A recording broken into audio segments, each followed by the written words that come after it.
بسم الله الرحمن الرحیم. سورة البینه، سوره بینه که است، مدنیت، سوره مدنی هست. بسم الله الرحمن الرحیم. لم یکن، نبودن، الذین، کسانی که کفر و کافر شدن، من اهل الكتاب، از اهل کتاب، و المشرکین، و مشرکان، منفکین، جدا شده، حتی تأتیهم البینه، تا وقتی که بر از اینا بیاوری دلیل بین، آشکار و واضح. رسول من الله، رسول من الله، از جانب الله هست که یتلو، تلاوت میکند، صحف مطهره، صحیفه های پاک را، فی هذه صحیفه ها کتب احکام است، قیمه، بسیار محکم و قیم. و ما تفرق الذین اوتوا الکتاب، و جدا نشدن، تفرقه نکردن کسایی که برشان کتاب داده شد، الا من بعد ما جاءتهم البینه، مگر بعد از اینکه برشان دلایل واضح و آشکار آمد.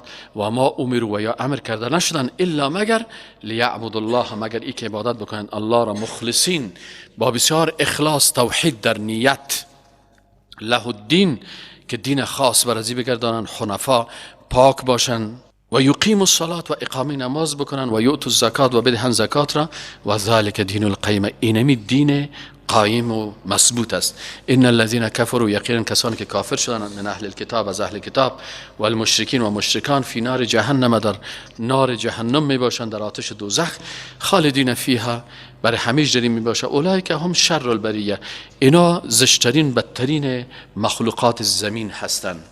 ان الذين آمنوا، یقینا کسانی که ایمان آوردن و عمل الصالحات، و اعمال صالحه کردن، اولئک، ایشان، هم خیر البریه، بهترین مخلوقات هستند.